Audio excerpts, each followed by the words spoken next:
I can say with most of my reviews, recaps, and documentaries that it was so much easier to waffle about the stuff I hated rather than praise the stuff I liked. The question is, why? Well, reason number one, the quality of media nowadays is so much worse. When I was a wee little laddie, I remember going to the cinema with my sister and a family friend, and it was guaranteed entertainment. The only time I would actively dislike a movie was if I didn't get to pick it, my sister did, and I was writing off her choice before the film had started. The point is because we were so young and naive, and there weren't as many mediocre films as there are nowadays, going to the cinema ended up usually with a smile on everyone's faces. But nowadays, the quality of what comes out in the cinema is noticeably worse than before, and it's a lot easier to nitpick the stuff that's been pumped out. The cinematography is looking more and more bland, actors are noticeably not giving as much of a fuck, and the original soundtrack may feel great in the moment, but man, it can be so forgettable. Not to mention the overuse of CGI, which ironically makes movies look utterly unwatchable. And if I were to nitpick the writing decisions, we could be here all day. Quality downgrades are also seen in TV as well. 80% of the stuff that comes out on Netflix nowadays is either stuff I don't finish, don't start, or don't blink at a second season. Whereas in the past, I would be pissing my pants excited about the thought of a second series of, Dynasty. And of course, anime is no exception. It was fun the first 50 or so times, watching an orphaned good boy MC want to be the best and killing everyone in his path whilst falling in love with his childhood girlfriends that we don't see materialize until the end of the series. Honestly though, anime writing is some of the most safest form of media. No matter the genre, the structure of anime is exactly the same, and as I get older, it's getting progressively more challenging to pretend that I don't see the patterns. The point is that A, it's much easier to point out the cracks in the armor as it gets rustier, and B, as a result of things being worse, we've had more practice on hating things. But TV and film is not the only form of garbage media, because reason number two is people online are very annoying. If there's 10 things wrong with a piece of fiction, the fan base will give you 13 reasons why it sucks. Whether it's the horny teenager who stinks of Link's body spray, shipping anyone with anything, the cosplay thoughts who want to sell their OnlyFans, or the guys who keep coping about things not being as good as everyone makes it out to be by making up stories on the fly. The fan base on social media triggers aggression like no other. Having said that, it's also these people who you want to bandwagon with when something is not well received. Even if you are impartial, humans fundamentally are social creatures who want acceptance from the tribe. So is it any wonder that we will change our opinions to that of the general consensus of the internet, even if it isn't our authentic thoughts? Actually, on that topic, is there any wonder that people will make up an opinion on something they haven't watched just to agree with you? Other times, people will be swayed of their positive opinion just because Johnny21 he him ye main prequel enjoyer on Twitter doesn't like the thing that you like. I noticed that people are a lot more likely to change their mind and go to the dark side rather than flip the switch and realize that their hatred towards something was wrong. Even the other day, someone complained about something that happened in Avatar, and I thought to myself, was Atla as amazing as I remember it? It is, it's absolutely fantastic. On the flip side, I love being a contrarian. I love explaining why Demon Slayer is a 5 out of 10 anime being generous, and watching you guys cry about it.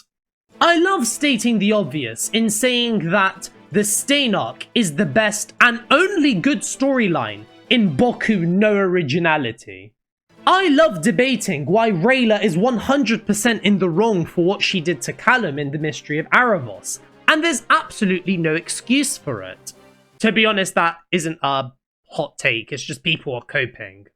Nonetheless, there is something indescribable about going against the masses. It's as if you're fighting an underdog story for yourself, the small takes of the Sammy G versus the many fandoms of the internet.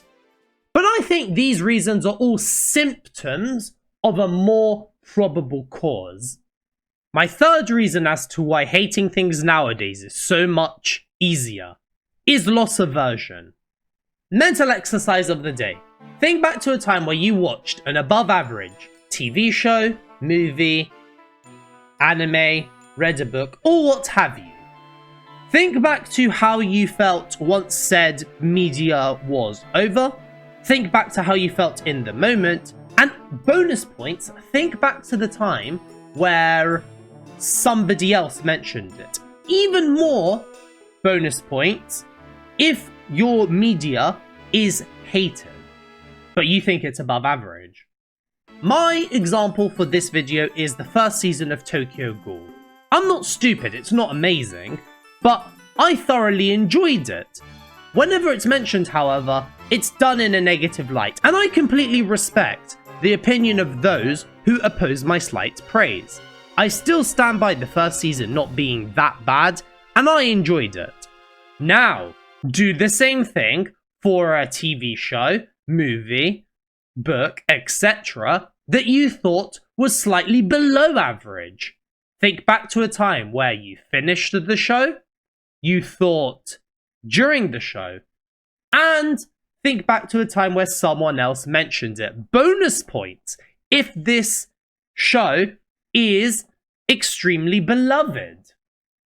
An example that I like to give for this video is none other than 2022's Anime of the Year, Cyberpunk Edgelords. Cyberpunk Edgerunners. Whenever it's discussed, it's talked about as this masterpiece of modern fiction, and it's honestly such bullshit. How do you not see the mediocrity of this anime behind the good animation and the anime titties? Are you forgetting the fact that Rebecca was the only good character in the show? Have you forgotten that the pacing is so bad? The only interesting part is the last 4 episodes, which is too little too late. Oh, but Maine died and it was really sad because the show told me it was sad. Yeah, that amazing. Do you see what happened there?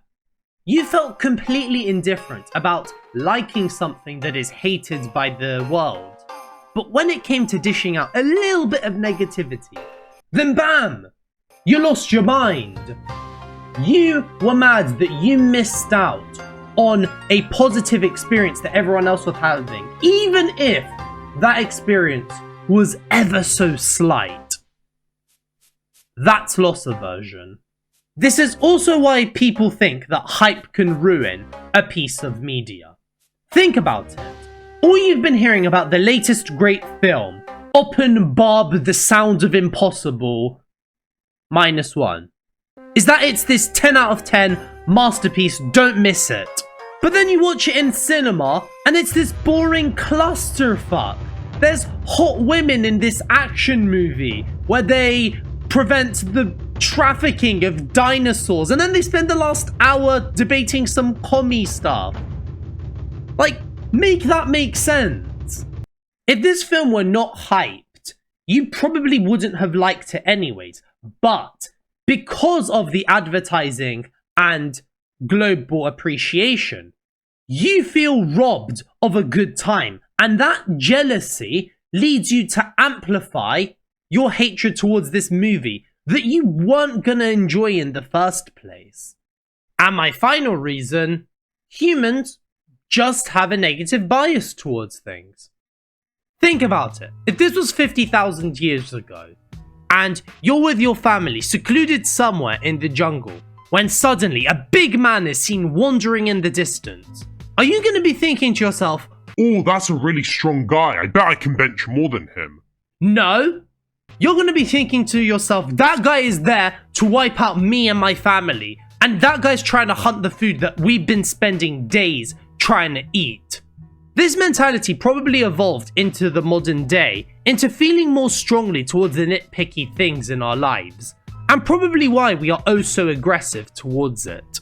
If you look at the things that I myself find mid, such as Epic War 6, Quantum Mediocrity, or the first Violet Evergarden movie, I had a much easier time complaining about those things, to the point where I had to trim it down a notch in order to maintain a balanced argument. And even then, I still didn't pull back any of my punches in order to maintain the views and the watch time. Humans are just attracted to conflict, and don't bullshit me otherwise. My video where I was trashing Professor Elm got more views than when I was praising a speedrunner after whooping his ass in a 1v1. Ignore these videos, they are an exception.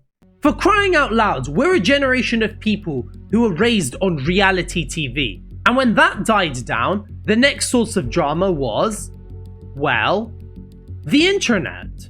People stabbing each other in the back, saying this, that, and the other, and accusations acting as a catalyst of criticism, all lead to people talking about it. And in an era where other people's time is more money in your pocket, we've essentially been rewarded for being negative.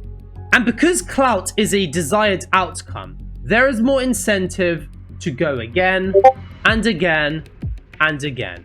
So it's absolutely no wonder why hating things nowadays is easier than it has ever been. What do you guys think? Thank you for watching.